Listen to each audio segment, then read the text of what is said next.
Hi, I'm Joan McDonald, Director of Religious Education at United First Parish Church in Quincy, Massachusetts. We're going to start out today with a chalice lighting, but first I thought I would share the chalice I mentioned the last time. And this is the last chalice I've made, and I'm really happy with it.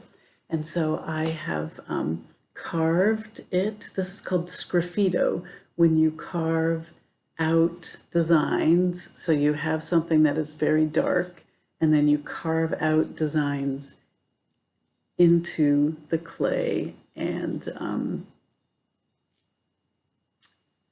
that's what it looks like. And if you look really close, they're like tiny little balls. And there's the bowl where the candle is.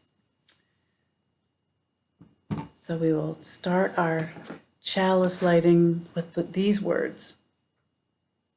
For every time we make a mistake and we decide to start again, we light this chalice. For every time we are lonely and we let someone be our friend, we light this chalice. For every time we're disappointed and we choose to hope, we light this chalice.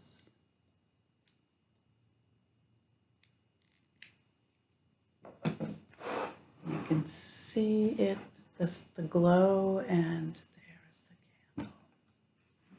And I'm going to just put that aside. You can still see it. So today I'm going to start with a story. And I've got a bowl here. And I'm going to fill up the bowl with some water, just so that I'm ready.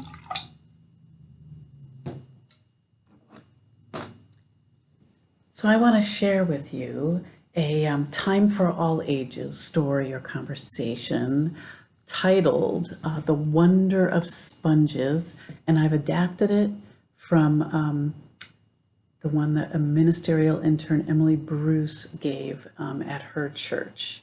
And a ministerial intern is someone who is going to seminary, studying to go into the ministry, and then they work for a church to get that kind of experience. So it's their internship, and they learn a lot about how to be a minister and how to take care of a congregation and how to lead a congregation. So this is about a very common thing that maybe you have in your house. Do you know what that is? It's a sponge. And it's just a kind of a regular old sponge that you might have in the kitchen for washing dishes. You might have it in the bathtub so that you can scrub yourself when you're taking a bath. And this one is made out of vegetable fibers.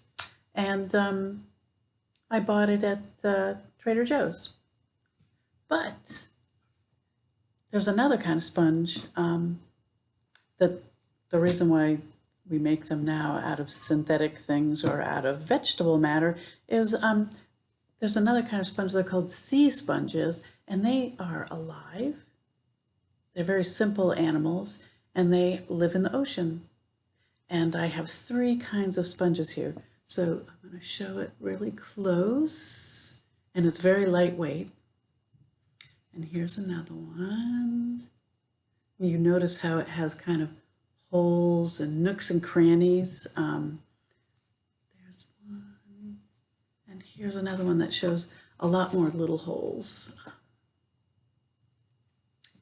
So sea sponges are really animals, and they're very simple animals, and they attach themselves like on rocks or on coral, and as water flows through them, the ocean water flows through them, they get nutrients so that they can grow. The cool thing about a sponge is that it soaks up a lot of water. So I'm going to hold up this bowl, and I'm going to drop this sponge into the water. And what happens? I take it out, and it really soaks up a lot of water. And obviously you can use the sponge in the bathtub, or washing dishes, or cleaning up a mess that when you spill something. So that's what sponges do. But a sponge also has limits, because there's a point in which it can't hold any more water. It holds as much water as it's like the size of its shape. And it does get very heavy, unlike when the sponge was not full of water. It's very lightweight, and then when it's full of water, it gets very heavy and very drippy, which you can see.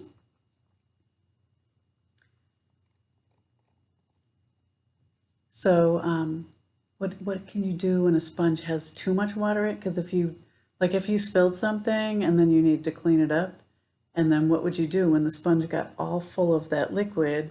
You would wring it out.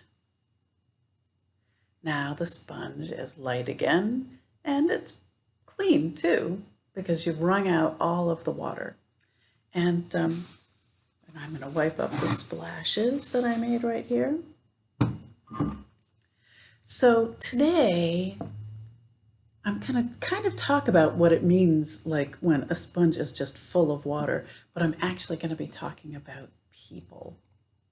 So you know that this year has been really weird for all of us. Many of you have been stuck at home.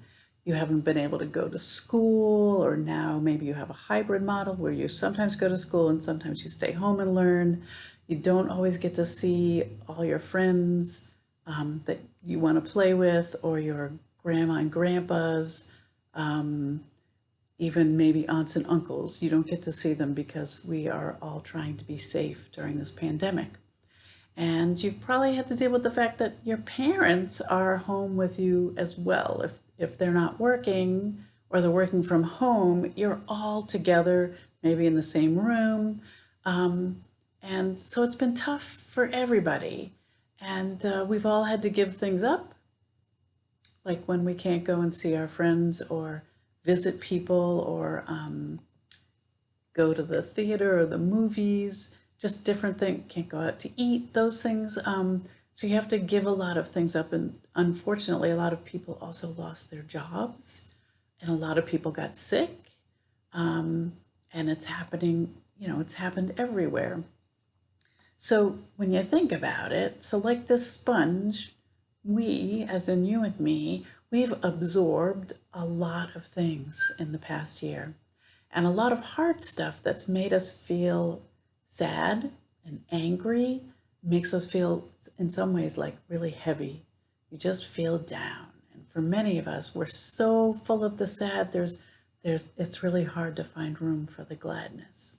So if you think about the sponge, you have to squeeze out some of that sadness in order to get the gladness back in. So if we want to be like that sponge, and we want to get rid of some of those feelings, we can wring the sponge out again. So how would you do that?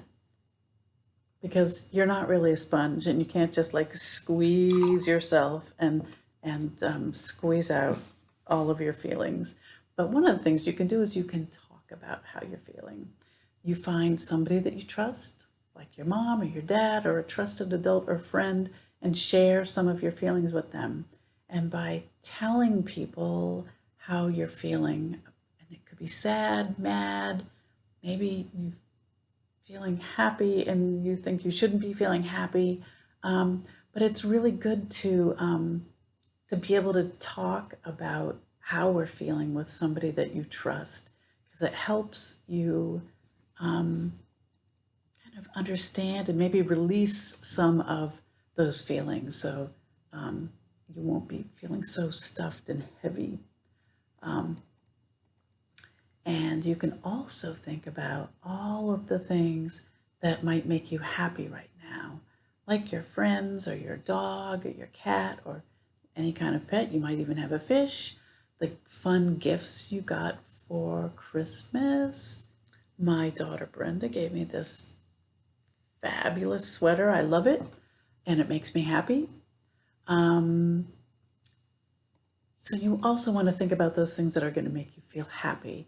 And it doesn't make the hurt go away. It doesn't make the pandemic go away, but it helps you make room to be grateful for the good things that you have.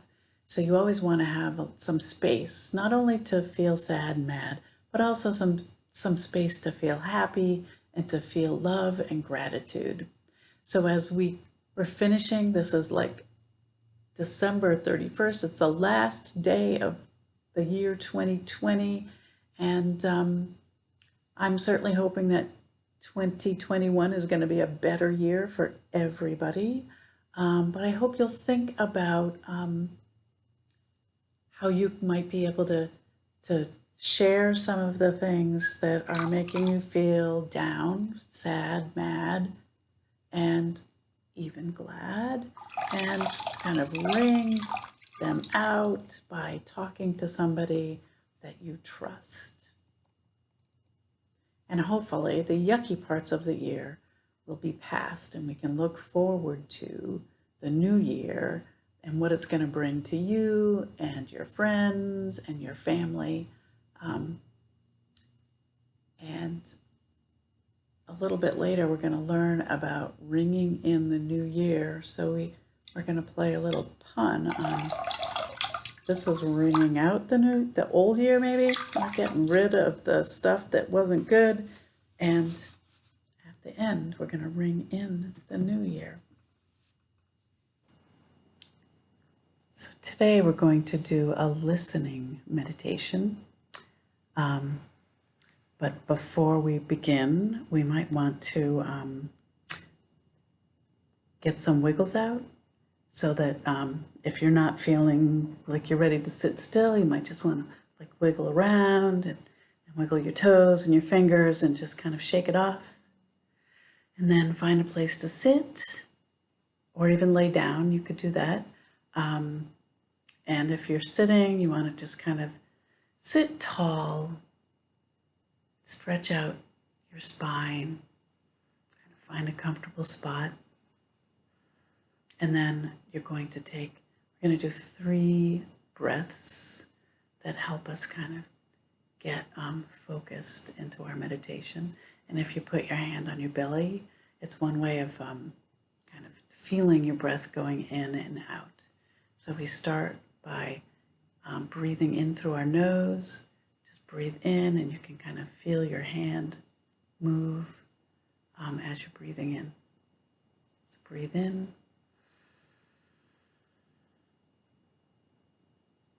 And breathe out. Breathe in. Breathe out.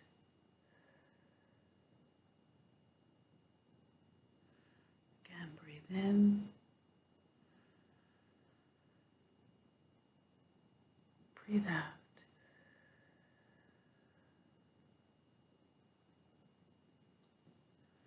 So today I have the singing bowl that I took from church when I was there last, and it's often a way to kind of start a meditation just by listening to the sound and how long that sound lasts before it disappears.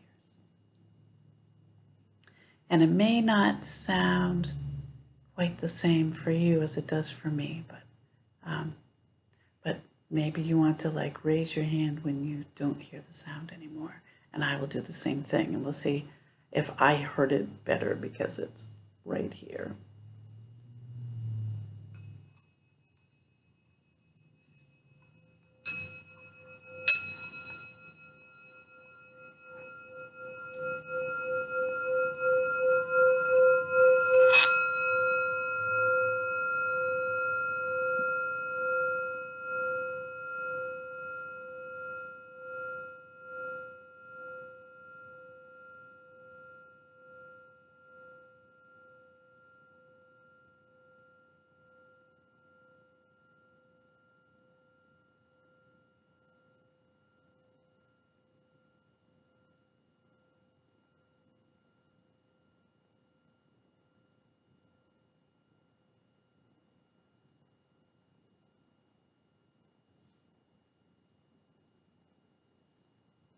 Do it one more time.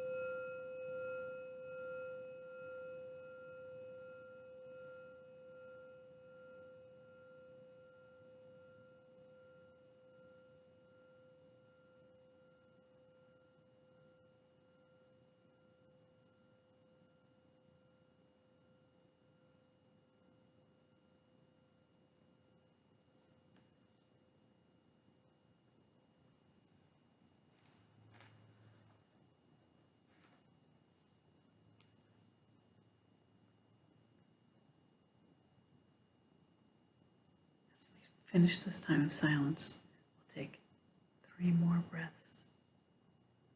So if you put your hand on your belly and you breathe in through your nose and out through your mouth. Through your nose. And out through your mouth.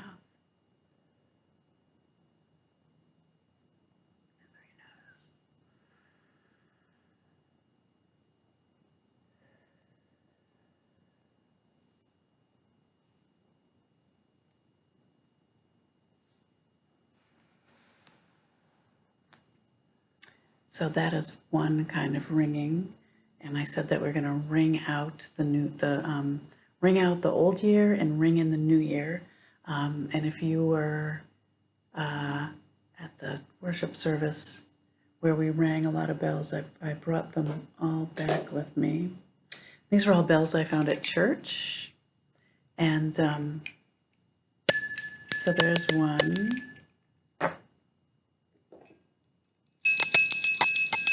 There's another one. These are little bells. Then, if you recall, when we deck the halls at church, we have these bells. And these. Here's another set of the decking the hall bells. So, like, we have the sponge, and if we think about ringing the old year, we are just tired of this year. We want it to go, like, we don't want to be in 2020 anymore. And so we want to ring it out, and so we're like ringing out the old year. So that's one kind of ringing. And then the other kind of ringing is this one, where we want to celebrate and ring in the new year so that we have a much better, happier year for all of us.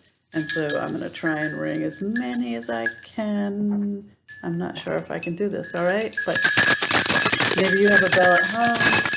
You could be ringing the new year in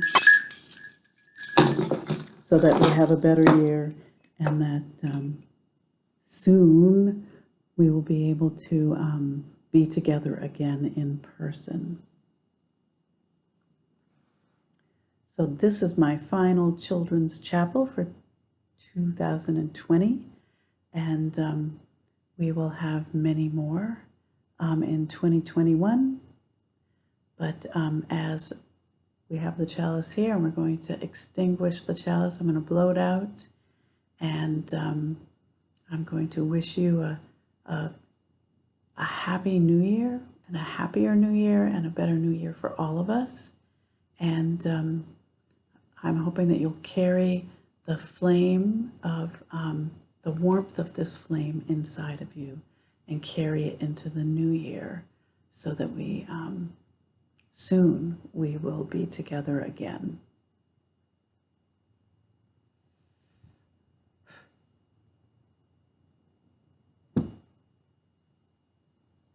See you next time.